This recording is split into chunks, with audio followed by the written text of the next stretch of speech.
Welcome to our third episode of Chasing the News, Stone Cold Sober, Episode 3, Rebels. I am Abra Kay, and I'm introducing William tonight. He is our moderator, William Moyers. William is the Vice President of Public Affairs and Community Relations for Hazelden Betty Ford Foundation.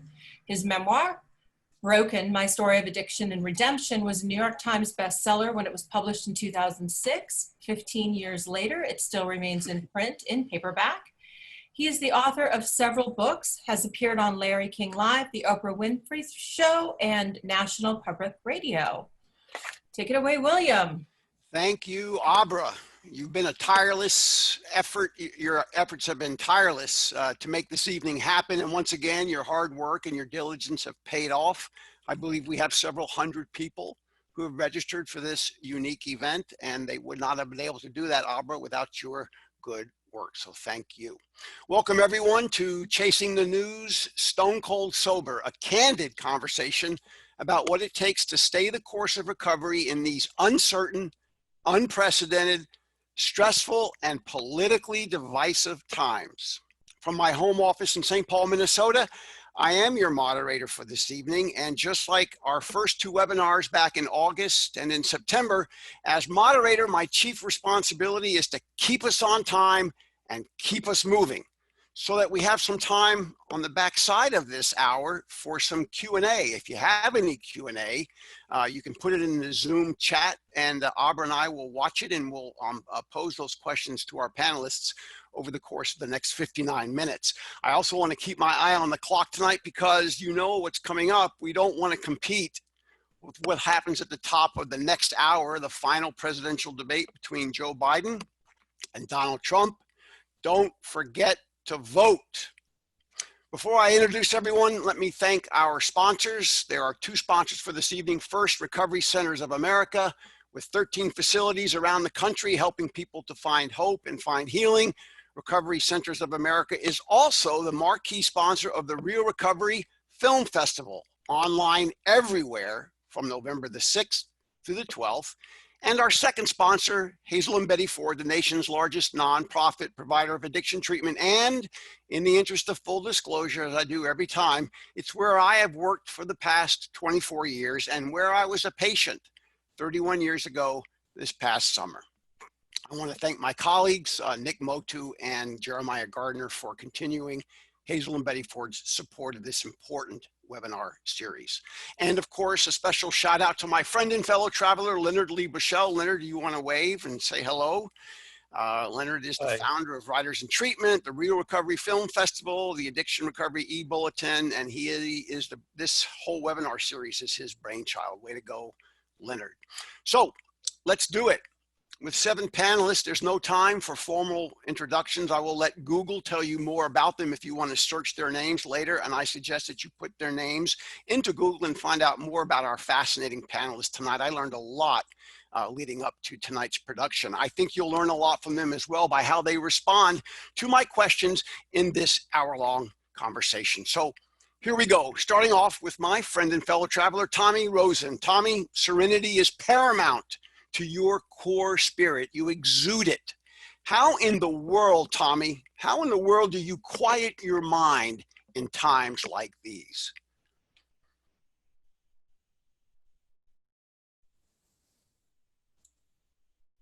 Can't hear you. So can you hear me now? There you go. It's good. Thank you for the question. Thank you to everybody here. I'd like to hang out with each of you. And I mean that sincerely. It'd be really fun to get to know you better. The core fundamental idea that I came out of Hazelden with myself as well in 1989 was that this is a one day at a time existence. And so nothing has changed in 2020 as far as that is concerned. So going back to the roots of that idea, that means that I have to wake up every day. I have to do my practices every day. For me, that means meditation and yoga. That means some days that means hitting a meeting. But really everything has changed in the world, but nothing has changed. And I have to remember that as a person in recovery, what I have to do now is just if I'm going to hit a meeting, I'm going to hit a meeting online like we're doing right now. If I'm going to connect with somebody, it's going to have to be through Zoom or through a digital interface of one kind or another. And that's what is required. That's what we're being asked to do right now. And I do want to say that my hat's off to the universe of the 12 steps. And I mean the whole universe of the 12 steps, which in 72 hours from the moment we shut down, the whole world was online. The universe of the 12 steps was online when corporations, companies, governments couldn't figure it out. The people who needed to connect the most, us, we had a solution within 72 hours. I'm talking back in March, but it's remarkable. So for me, I wake up and I do practices. I do the same things that I've ever done, and I have to do those things to keep my wits about me. Thank you, Tommy. Brett Taylor, you've got a routine. You've talked about living it a day at a time yourself, but you've also indicated that this social distancing and quarantine, they seem counterintuitive to who you are as a successful artist and a woman in recovery. How do you thrive in today's reality, Brett?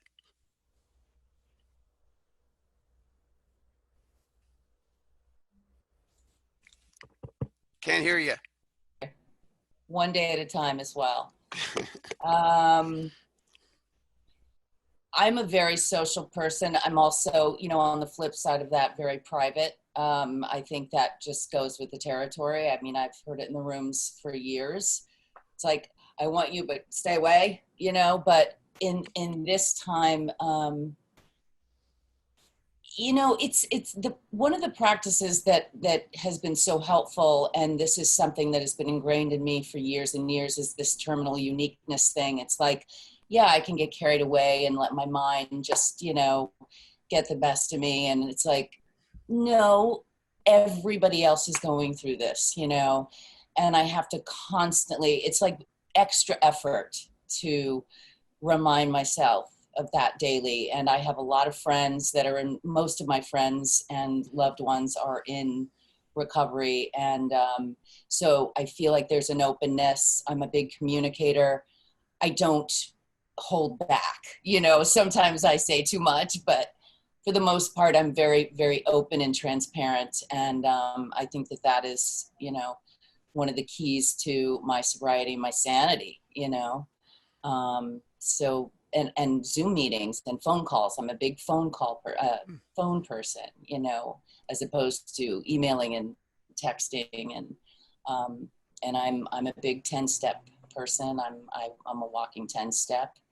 And yeah, I mean, I go to steps. I've been a little deficient in eating lately because of some things that I've been working on, but I'm always connected, but it's hard because I love to be around people, and that's how I started in the rooms, around lots of people, the camaraderie and the socialization is just not there. I mean, the camaraderie a little bit, but it's different, but yeah, so I just try to stay connected. Thank you. Rich Schneider, we could, comedy is a cornerstone of your creativity. It's a cornerstone of your success. Is it harder? Is it harder as a comedian? Is it harder as somebody who thrives on making people laugh? Is it harder to do that in the context of this pandemic and all the fallout from it, Rich? Well, if you're talking about performances, sure. I mean, without laughter, there's no performance. So I'm not interested in going into a Zoom thing and watching people just looking at their phones and every once in a while going like that. The laughter was my drug. It's why I got into stand-up comedy. But so but the humor remains. I mean, I have it, as Brett was saying, I've upped my phone calls a lot. So I talk to people on the phone, try to call people I know who may be isolating a little bit more than me. I'm married and I have somebody to be with. So it's and fortunately we both have the same sense of humor. So we're having a lot of laughs. There's a lot of things. Look, I from the beginning of this thing, I was like, look, this is not, I mean, it's horrible. And I feel bad for anybody who got sick and of course the people who died. And there's an amount of stress to it, but this is not World War II. And if you look historically, the program wasn't even going a couple of years and World War II hit and people stayed sober through that. I know a friend of mine personally who his whole year in Vietnam, he was sober, and he wasn't that long sober before he shipped out. So people are staying sober, and the Zoom is as Tommy was saying and Brett was saying, it's an unbelievable, and you said yourself, it's an unbelievable thing. I mean, I'm going to Zoom meetings all over the world. I'm seeing people I haven't seen in years. That part is, I mean, I love it. I mean, I love the laughter there, and I don't know. I mean, I'll be honest with you. I'm not having a hard time finding humor. Thanks. Laura, you're a prolific writer, and what I've read of yours leaves me no doubt that you've seized this moment to really sharpen, it seems to me, to sharpen your perspectives on many, many issues, that you're not shy to share with your readers. How do you, Laura, how do you see your own recovery in the context of this pandemic? So thank you for that. Thank you for the thoughts about my writing. And I have been writing a lot about race during the pandemic. Yes. And so, there's a lot for me to address outside in the world regarding race right now. As far as my recovery goes, through the lens of race, it's also been difficult. One of the first pieces I wrote was about my recovery meetings being Zoom bombed with racist rants and images. And so that not being a safe place for me anymore. After that first bombing, or maybe the second one, there were a group of us of color, not just Black people, but a group of people of color that kind of life raft together in recovery. And we started our own meetings, which would have never happened, I think, outside of this really special circumstance. And those meetings have really buoyed me. And I have incorporated probably 2 or 3 meetings just of people of color into my meeting buffet during the week. And I haven't abandoned my meat and potatoes meeting, but I have incorporated these other meetings. So things that I can't say or can't share openly that might be outside issues in one of my typical meetings or my usual meetings, I can share openly in these spaces that are just for people of color. Yeah, thanks for sharing that. For those who might want to read more of your work, I know a lot of it's been in HuffPost online, and I would encourage people to go there. Lily Stranger, part of the theme of tonight is about rebellion, or being rebellious, or being a rebel. You wrote a play called Rebellion Dogs, but the play was about 2 active addicts and their denial. And of course, as we all know, being under the influence is all about being rebellious against life's norms. But what about, Lily, what about the other side of addiction? Is rebellion possible in recovery? And if so, how do you do it? That's a really great question. I think when you say rebellion, I think, well, I got sober. I'm still a pretty subversive person. You know what I mean? Like, it's not like we get sober and all become cookie cutters. I'm wearing leopard print just as a fun little, according to the theme. I think I go to, my home group is called Girls Gone Mild in Brooklyn. It's a women's meeting. And like, I was drawn to it because of the name. And I was like, all right, these chicks have a sense of humor. We go into meetings and we sit around, mind you, with lawyers and very successful Manhattan nonprofit women, not me. I'm like the starving artist of the group. And we talk about how we used to steal from our grandmothers for crack habits. And then we go to a diner and someone dares have a cup of coffee at 8 p.m. and we'll go, "Ooh, are you crazy?" That's you know what I mean? But we're still the funny people we were outside without having to put crack in our systems, what have you. So I think, like, when you become spiritual, which is what happened to me with the 12 steps, someone told me this when I was using, I had no idea what the fuck they were, part of my language, talking about. They said, if you become spiritual, you'll become more yourself. And I disagreed with it because I thought it meant you would become a floating ball of energy. But for me, becoming myself in the 12 steps, becoming more spiritual, I've become more myself. And like, I can cut out the bullshit of a waste of time killing myself and shouting and being angry, which I might consider subversive or rebellious before. And like, in times like this, practice compassion to what's happening in our country and all that kind of stuff. So that's subversive. Thank you, Lethe. Isa Ibrahim and Susan Spangenberg, you are our featured couple for this evening, and so you get the harder questions, I suppose. You're both creative, you're both artists, but I want to talk to you for the couple that you are for just a moment, because I know there's been a lot of these, when we've done these events in the past, a lot of people want to talk about relationships and how they maintain relationships in hard times like this. Let me put you both on the spot, because you didn't know I was going to ask this question, but you are the resident couple for this evening. And I need to ask you, how do you all take care of each other, even as you take care of yourselves in recovery? I just consider the circumstances that we're in, this crazy pandemic and this crazy election time, and I consider myself very, very fortunate to have somebody to bounce ideas off of and bounce my emotions off of, who's welcoming to that, and also I'm welcoming usually to her, bouncing her anxiety and her, yeah.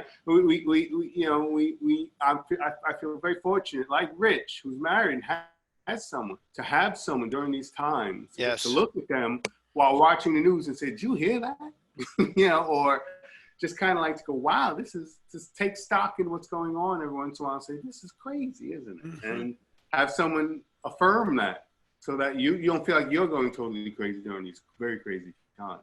Yeah, I think you also have to know when to give each other space, Like, we all need a space. Like cats want your space. We have 2 cats, so they want their space sometimes too, I think, also, like we were just talking about Rich, about, Issa and I have this conversation about PC and, with comedy and all this stuff. And I love watching like Bill Burr. He really cracks me up, and he's been getting a lot of pushback lately. But when I saw his special, I said, there's another side of me that's like, well, I'm ranting and raving at the TV all the time watching the news. And there's a part of me that I feel like if I was a female comedian, I'd be like a Bill Burr, because I talk like that all the time, like at home, but only Issa sees it. So, I think that like a lot of intellectual humor and stuff is really like helping me deal with the pandemic and the political situation that we're going through right now, and some of the feelings that I have, Yeah. Thanks for sharing that. Abra, I'm going to come to you in just about 2 minutes. I'm not able to see the chats right now, so maybe if you could look at the chats and see if we've got a question or two that you can throw out in just a minute. I'm going to come back to Tommy Rosen, who started us off this evening. And this is a great conversation. We're already 20 minutes into it, which is proof that we could go all night, but we won't tonight, at least. Tommy, how do we do this thing called intimacy? How do we do it when, as we were talking earlier, there's social distancing and you got to wear a mask so you can't see half of the person's face. You can't do hugs the way that we're used to doing it in recovery. You can't even, meditate together or do yoga the way that you do it, or the way that we all do it when we want to find relief. So, Tommy, where do you get the intimacy in these times, man? Well, strategy, the strategy is get with a couple people. A lot of people around the United States are creating these pods. So a family or, a couple families get together. They are not seeing anybody else. We're talking about the quarantine piece of this. They're not seeing anybody else. Everybody is COVID negative. And they're able to come together and have social, interaction between them. That's a beautiful strategy. Taking hikes with people outdoors, distance hikes, beautiful. Yoga, meditation, distance, at a distance, beautiful. We've been going to these, Kia and I'm blessed to have someone to be with here too, my wife, Kia. And we've been going down to these ecstatic dances on the beach every Thursday night on Topanga Canyon Beach. Like Ecstatic Dance LA is down there. Everybody gets a set of headphones. It's a silent disco. And everyone's spread apart, and everyone's, there's a very, very sweet vibe there. Everyone's checking each other out in the nicest way. And it's like, everyone's really hip to what time it is right now and saying hello to each other, making sure to, make eye contact. And there's a lot of ways to get out there. That word intimacy, into me, you see, if you're talking about that relating, between, getting close with somebody. You go down, you get a negative COVID test. Someone else you want to hang with gets a negative COVID test, and you get together. You just get together and excuse me, I have to go there, but it's just say, fuck all this. You get together and you hang out, and you be together, and you have love together, and you make love together, and you just do it. You get beyond the madness of the separation of this moment. There are ways to do it that are safe. And it's not a world where we can't come together, but you do have to be careful. You have to have strategy. Thank you, Tommy. Brett, before we go to Abra with a question, I want to ask you, Brett, what's your counsel, Brett, for somebody who's out there tonight watching this and is afraid to take that first step literally into finding help or getting help? What's your counsel to the newcomer who's struggling right now with whether or not to take that step in the midst of this crazy time? Oh, it's so interesting you asked that, because when I was talking before about the Zoom meetings, sometimes I just pray that, newcomers that come in to this environment, these squares, these Brady Bunch, kind of cutouts of our heads, and that they can just hang in there, and pick up the phone and call, but to really listen and to, I swear this is a theme for me lately, because of this film that I just did and shot, and it's all about transparency, honesty. And I feel like, the more honest I am, and I just feel like it I don't know, if I'm honest and transparent, other people will take heed, at least I hope so. That's my goal, but it comes naturally for me. It's not like, oh, I'm going to say this thing, I don't want anybody to sugarcoat anything for me, and I'm not going to do it for anyone else, because, had that happened, I wouldn't have bought it, You can't con a con. So I'm, if I resonate, if something I say resonates with somebody, then I've done my job. If it moves them forward into recovery more, then I've done my job. Thank you, Brett. Abra, do you have a question that we want to throw out to our panelists this evening? I have a question that was emailed to me from India by Neetu Sharma, and she said, how do rebel writers combat their alcoholic addiction? For the writers in the panel today. Wow. Can you repeat that one more time? And I'm going to let anybody who wants to answer that answer it. Go ahead. Repeat it one more time, Abra. Okay. How do rebel writers, or I guess rebel artists, combat their alcoholic addiction? So. Anyone want to take that one? Well, William, maybe you're a writer. Yeah, but this isn't my show tonight. It's yours. So I'd rather hear from the panelists. That's who we're featuring tonight. Who wants to handle that one? I'm not sure I quite understand the question, but maybe somebody else does. I'll take a little quick. Go for it, Rich. Go for it, Rich. Laura, okay. No, go ahead, Rich. Okay, thanks, Laura.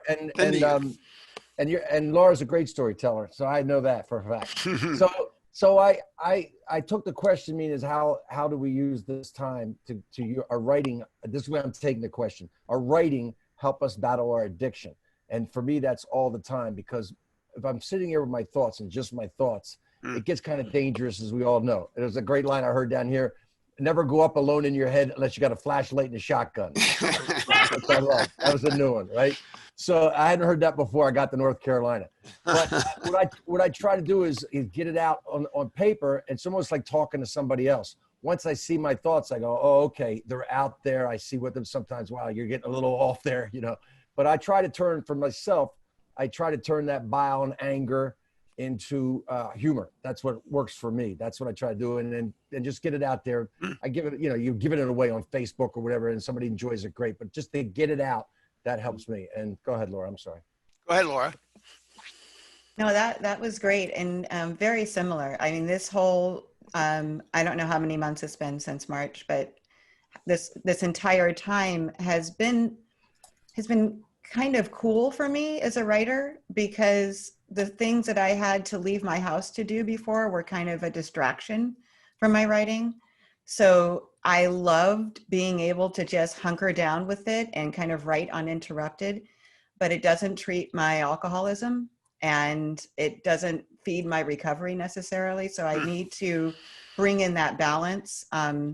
I'm fortunate enough to have a woman in my sober family who lives near me, and we take dog walks together at a distance. She comes over with her dog, and we take a walk around the wash. I see Leonard there sometimes. And, you know, I just try to make sure that on my list of everything that I'm doing that day, I am doing things intentionally to feed my recovery that will take me out of this setting that I'm craving and enjoying. But I need to treat my alcoholism. That's the first thing I need to do every morning. I can't see my phone without my glasses, so I don't put them on until after I've meditated. And that way I'm forced not to look at my phone. And I start my day that way, and I end my day with, during the month of October, with a written 10 step. I don't do a written 10 step every day of the year, but I do that in October. And that has really helped that balance for me. Thank you for sharing that. Lily, is this a good time to be creative, to be productive from your perspective? Oh my God. I was locked in my Brooklyn apartment alone for 6 weeks. It went insane. I made like 4 movies by myself. And after that, I had a meltdown and a total surrender. I was thinking about the questions you were asking people. I've been third step all the way, every day, one day at a time. Be like, I had a plan. It's probably not going to work out. It's all good. And I've been, now this is the way the universe works. Someone handed me a script by a guy, or memoir, about his life as a small-time cocaine dealer and crackhead who got sober in the town that I'm from in Marin County, and also lived in Copenhagen, which I randomly did as a teenager. And now I'm hired on to turn this memoir into a film. Cool. And so, I mean, it's just like the whatever is coming at you. I happen to be on a very small amount of unemployment, but I'm a very poor person, so I can live on that. And my days, it's kind of like my dreams come true. I get to write full time. So thank you for asking that. Yeah, and thank you for your transparency there. Isa and Susan, I want to come back to you now. Susan, I'm going to read a quote. I don't know where I got it, but it's attributed to you. Maybe it came off of your website. I'm going to read it to you, and then I'm going to have a question. And I'd like all of our panelists and everyone who's participating tonight to listen to this very carefully here, because I think it speaks volumes very powerfully to what we're all doing here tonight. And this is what Susan wrote, quote, "I paint so I don't kill myself. I create to stay alive. I've been suicidal since the age of 3. I hope others will find refuge and validation through my work. Though I've been diagnosed with a mental illness, pain is universal. My goal is not only to keep myself afloat, but to send others sailing." So Susan, how important is it for you to help other people through your own experience? I think it's really important. I think that it goes hand in hand because like I lost my father this year to alcohol. He was an alcoholic his whole life. And I also lost my twin brother, Robert, to a drug overdose when we were 18. And I still have siblings in recovery, and my partner, Issa's in recovery. So I'm very empathetic to people who have a substance abuse issue, even though I'm a member of Al-Anon and I don't have a substance abuse issue. But I do see the similarities in terms of like the lack of impulse control sometimes, and the same kind of pain and having to live in your own skin with your feelings and all the things that people with mental illness struggle with, the same as people with substance abuse issues. So I see that correlation.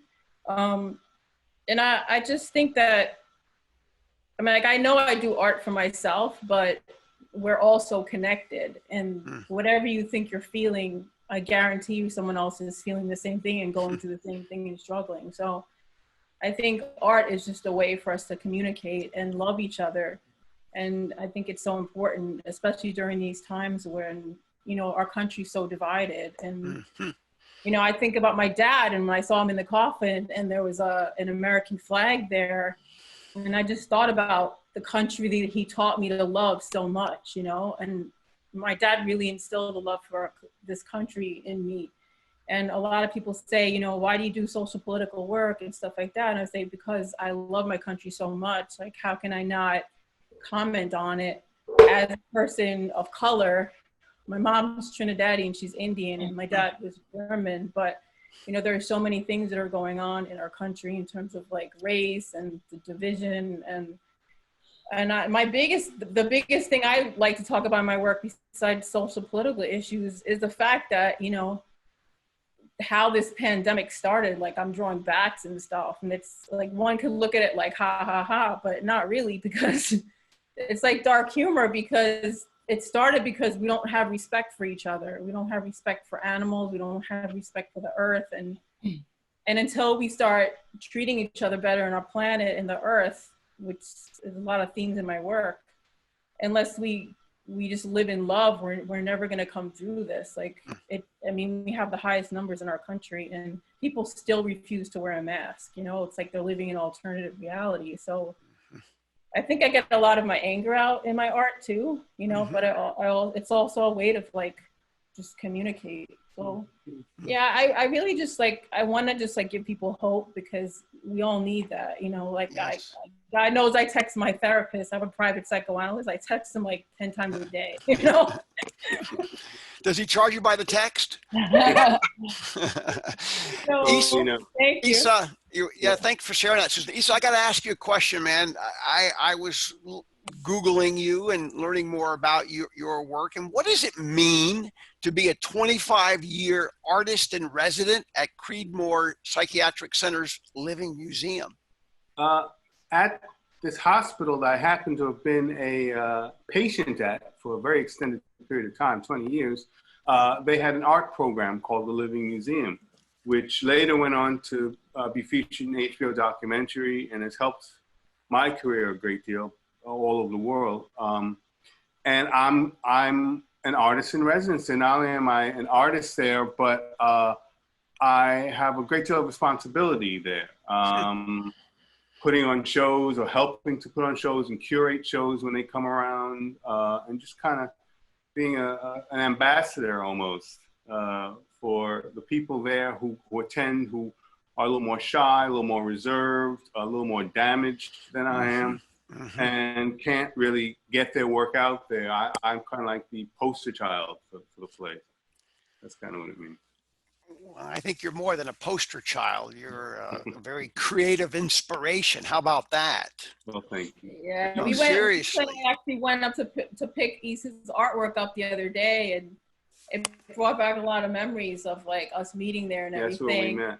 And we met in Creedmoor State Hospital, in a state mental hospital, both patients, and it was like I was outside of my body, like it was like watching a film. But Issa looked at the building where he was locked, where we both locked up, but he was locked up a lot longer than I was. And I just took his hand, and we were holding hands, and I said, we made it, you know? I just saw him look at the building and look at me. His eyes said it all. That place was a nightmare. So. Thank you for being so transparent and really being an inspiration to other people who might be tuning in tonight, who are struggling with not only a substance use issue, but with mental illness. We know that they go hand in hand for so many people.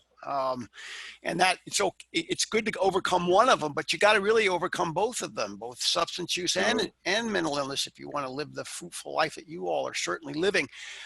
Tommy Rosen, I want to go back to you for just a moment. You seem to be on the cutting edge of doing things virtually before any of us ever really considered what the word virtual meant.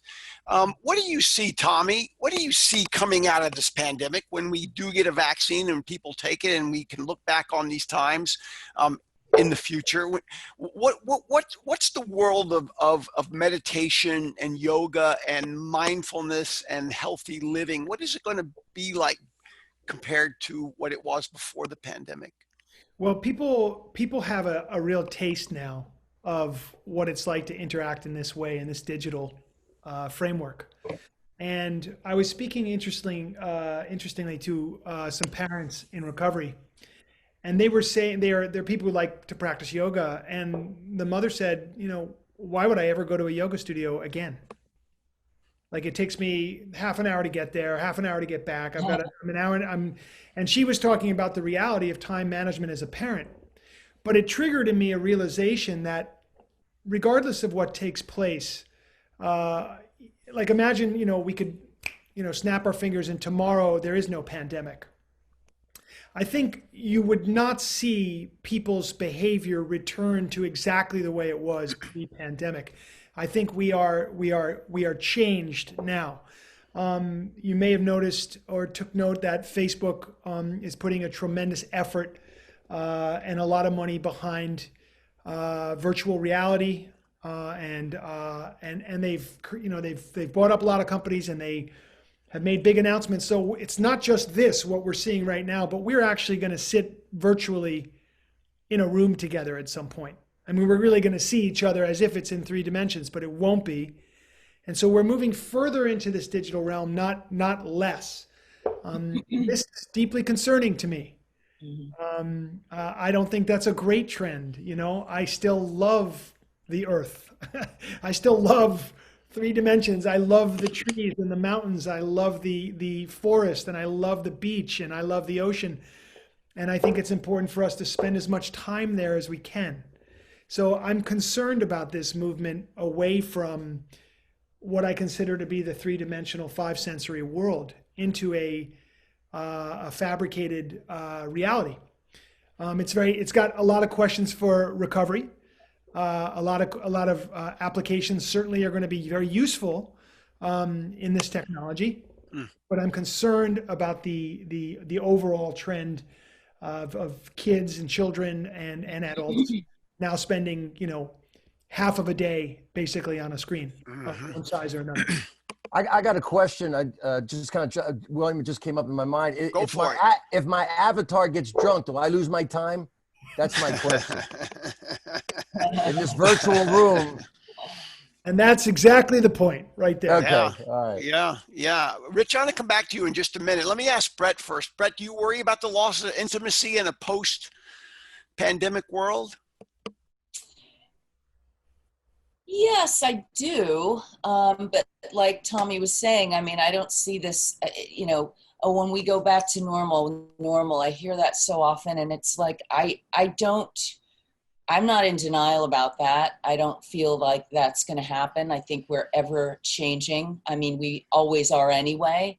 And this is just this is like a whole reset, a recycle of something, the unknown, that more to be revealed in the future, we don't know when, it's just a big guessing game, but, this is, we are all artists, and whatever we have to do to keep creating, I started to feel like I was just, operating on just a tiny fraction of myself. And I had to pull out a project that I'd been working on and pull it, and I just jumped in. Next thing I know, I'm like, I have crew, and like, I'm, so things can still happen, and I filmed this thing, and it's just weird. It's like, you just baby, one foot in front of the other, whatever that means. It's like, we don't know. It's like, we're painting this new mural, and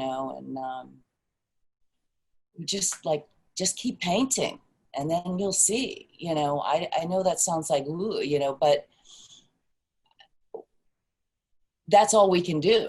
That's all I've got, as an artist. I just have to keep creating. I'm singing, I'm doing voiceovers, I'm doing this with my partner. And like, we're just constantly, talking about things. We're big film buffs, and, we love that stuff. And so it just, I'm still being myself, you know. Yeah, I'm still, we're all being ourselves. We're just in a different environment, you know. Well, But let me ask Rich this about still being ourselves. Rich, do you think though that that it's easier or more difficult now for people to find recovery given everything that's happened in the last 7 months? In other words, it certainly is easier to log into a Zoom meeting. But again, what about that intimacy? I mean, do you worry, Rich, that in the same way that the pandemic has changed creativity or the way that we see creativity, that it might also have changed the way we find recovery or stay in recovery, Rich? Well, there are meetings going on outside, socially distanced. I've been to some, masked and everything. I once met a guy, I was in Bali, and it was his first time in live meetings. He'd gotten sober in India, and he had a small village, and everything was online for his first 2 years of sobriety till he came to this thing in Bali, you know, and he was, of course, excited, and we were excited this guy came, but he got sober and stayed sober his first 2 years virtually online. So obviously it was built, the big book was written so the people who weren't in New York or in Akron could get recovery. It was sent out that way. And so I see people here online and I call them. So I do get the numbers and call them because I know it's harder for them to call people they've never met face to face. I think that's my thought. That's why I make sure I call them and don't wait. You know, I call them. That's all. I just think you have to be a little bit more proactive as a person who's been around a while for the newcomer. Abra, do we have any other questions that you can see? I can't quite see the board right now. What do you got? We do. We have a couple of questions. Why don't you fire one out there? All right. There's a question for Issa and Susan. How have the last few months impacted your painting style or artistic vision? And then I have a couple after that too. I have to be honest. A lot of it's become much more apocalyptic. A lot of my paintings, just one after the other, has gotten more and more down and depressing and dark. So I've been pulling back a little bit, and because it gets to be a bit much on the soul, you know, when everything you're painting is so dark. Yeah, I've been just writing a lot about my father actually, and just remembering a lot of memories of just being in New York City on the street, sleeping on the streets with my dad and him drinking, and all that stuff just came back to me when I lost him this year. And I keep painting houses, and I didn't think about it until I was like, I never paint houses. Like I never draw like the house in a painting and stuff. And it's obviously just me working out my stuff, missing my father. So like that's been very, you know, prevalent. And I've just been going through like more depression and anxiety lately, but I thank God I have my art to keep me going. And even when I don't want to work and I have my therapy session on Skype or Zoom, I have my wonderful therapist to say, keep going, just get up, take a shower. I mean, today I got up at like 4 PM, but I was like, damn, I gotta do this event today. I don't even want to get out of bed, you know, but you just gotta take a shower, brush your teeth, you know. I mean, sometimes I do body printing because it makes you take a shower. Hey, you know. Abra, I want to come back to you in just a minute, but I got to ask Laura a question based on what Susan was just talking about, and Issa. Laura, what has affected your creativity more, the pandemic or George Floyd's death and the discussion that's followed his murder?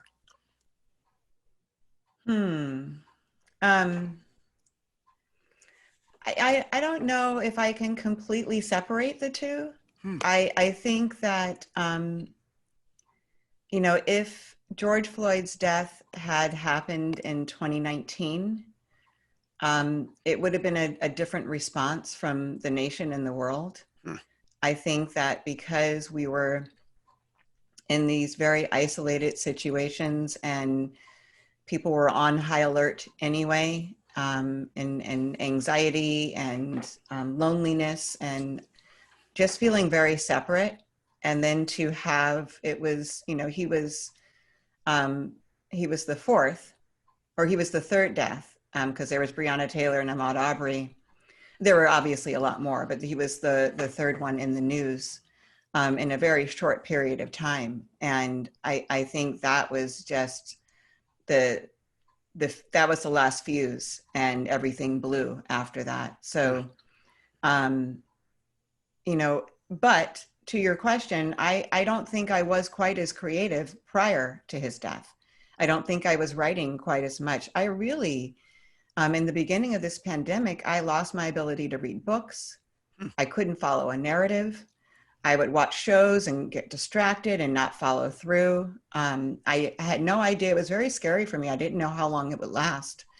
And I didn't know what I could do, because when we first started, I thought this was a 2-week shutdown. And then when it was May 15th, that was the date we were given here in Los Angeles, you know, it went from March something to May 15th. And, you know, I felt myself shutting down then. Like, I'm going to have to, you know, kind of conserve my spiritual energy if this is a long haul. And for a creative person, it was very scary not to be able to follow a narrative anymore. But after George Floyd was murdered, I just took to the keyboard, and I kept writing, and I've been writing since then. So I guess I did find more creativity after his death, but I've written about all of it. The pandemic, the shutdown, the cultural reckoning, and sobriety. I've written a bunch on sobriety, about sobriety specific to the pandemic and not to race.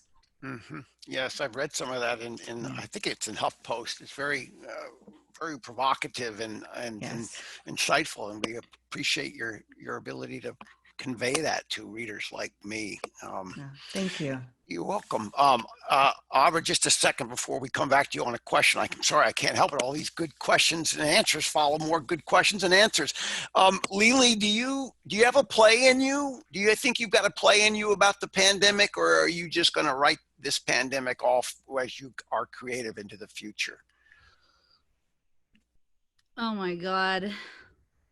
I have a backlog of so many things that I want to do, and so I wanted to write a play, talk about PC culture, talk about what's going on right now, the politics. I wanted to write a play, and this could be during the pandemic, but it was supposed to happen during a snowstorm, about an Arab wealthy woman, a straight Black man, and a gay white man stuck in an apartment arguing the politics and discussing what it means to be all of these things. Because I grew up in Europe, and when I moved to the States, there was a lot of things I didn't know about. Like, I grew up in Finland. It's very white, very homogenic.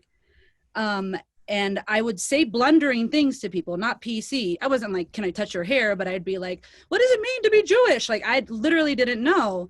And it's been a part of my creativity to ask these questions, talk about these things in somewhat of a safe space. And when you're a playwright or a film screenwriter, you can put them in the mouth of your characters and have someone be the bumbling fool, the stupid blonde girl asking shit.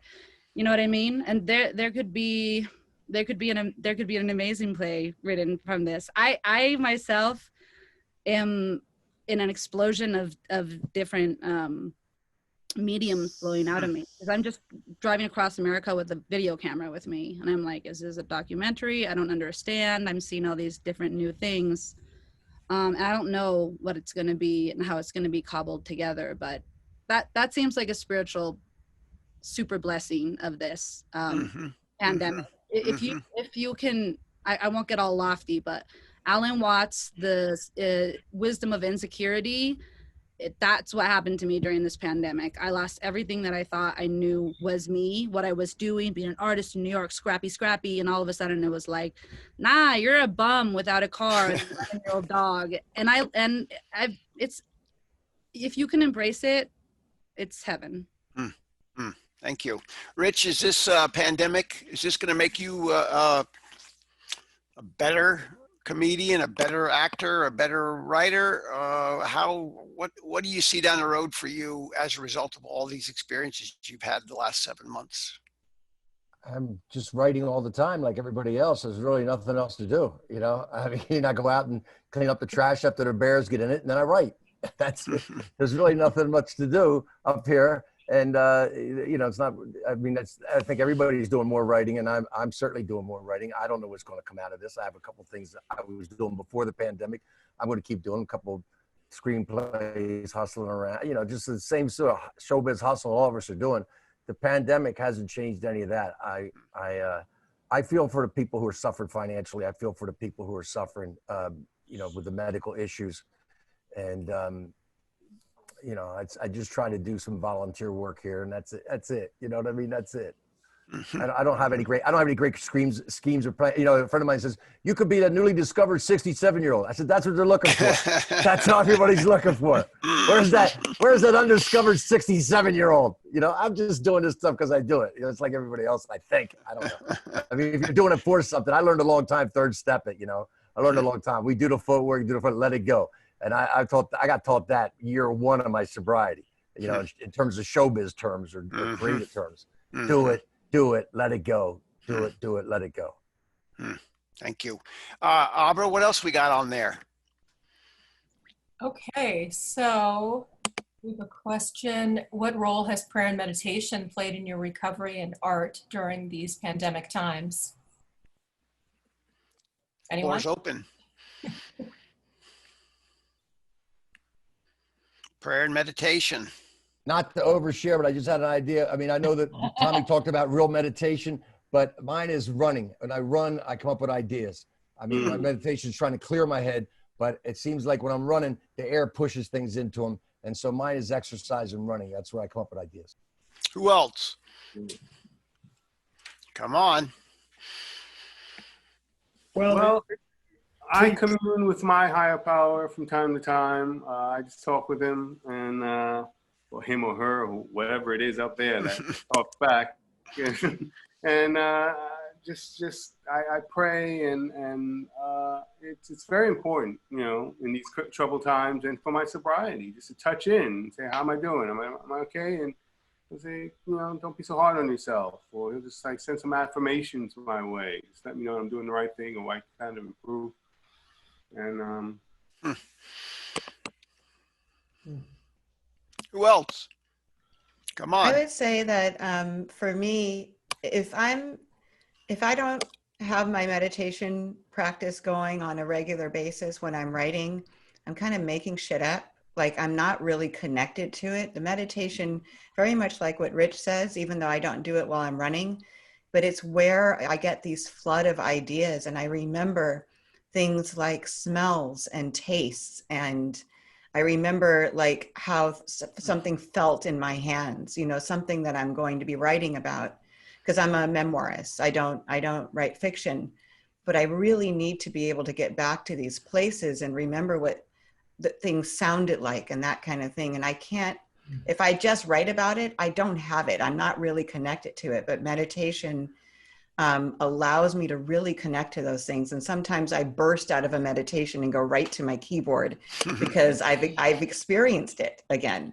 And I have to just get it out just as I experienced it in the meditation. Tommy? I love what Laura just said so much.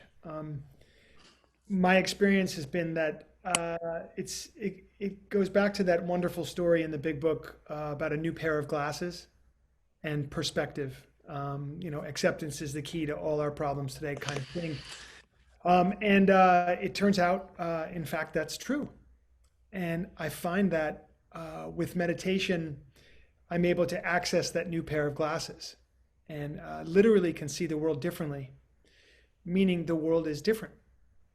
And I'm always reminded by my teacher, he's always saying, don't try to change the world, just change yourself and the world will be changed.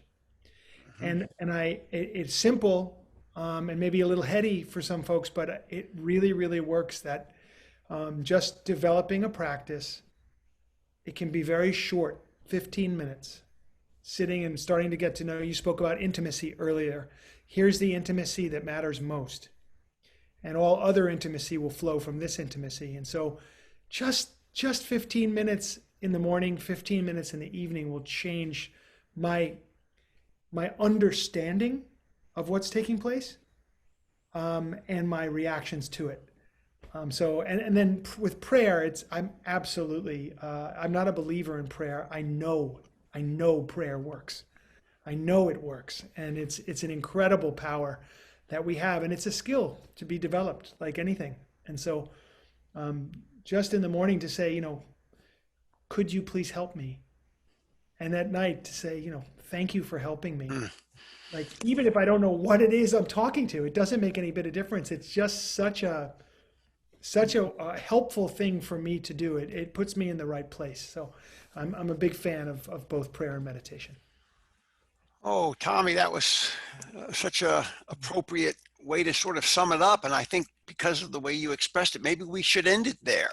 Maybe we should close with that good wisdom that you left all of us, because these have been hard times. It doesn't matter who you are, where you come from. These have been hard times. And to remember that we do have some control over, maybe not over life, but how we react to it when we take care of ourselves. Maybe that's what we should leave leave us with tonight. Does anybody want to share? We've only got about 2 minutes left. Is there anything that anybody would like to close with before I close this out with the last minute or so? Well, then I guess we will wrap it up on a high note from Tommy Rosen. I want to thank all of our guests, Lily and Rich and Laura, Tommy, Brett, Susan, and Isa. Thanks to all of you for not only spending the time with us, but for being so transparent for the past hour and sharing yourselves with so many other people. There's no doubt that you've helped people as a result of your presence here this evening. Thanks to our sponsors, Recovery Centers of America and the Hazel and Betty Ford Foundation. Thank you. Thanks to Abra Kay. Thank you, Abra. And Leonard, I don't know, Leonard, if you can click on the camera real quick, but people need to see who it is behind the curtain there. Thank you, Leonard Rochelle, for pulling it off, man. Pulling it off again. I was a little bit wary about having 7 wise people on one program, but it was a good combination. So Leonard Rochelle, thanks for bringing us all. Thank everyone for showing up today. Thank you. Do love you all. And thank Rich for having been my sponsor for a number of years with a lot of great humor and great advice. Tommy will have to have breakfast again sometime. Lily will have to have lunch again sometime. Brett will have to meet in person one of these days. As soon as they open up New York, I'm there. And Susan and Isa, I love you. You know that. We love you. You know that. And hi, Laura, my dog walking friend. Yeah. Leonard, I didn't get my swag bag. Were there gifts, anything? Was anybody got gifts? I didn't get any. You can pick a shoe from from my painting. I'll send it to you. I want the pink one. You know, I think for me, what's come out of this, and Leonard touched on it too, is that, these are incredible times. They're difficult in so many ways, but as you all have all shared this evening, these times are filled with opportunity that comes from adversity. And so, as our panelists have proven tonight with their faces and their voices and their stories, hope is real. And with hope comes perseverance, and with perseverance comes recovery in these times. So until our next Chasing the News, Stone Cold Sober, all of us hope you will stay safe, stay healthy, stay the course, and vote. Yes. Have a good evening. Amen. Goodbye. Bye. Bye, everyone. Bye, everyone.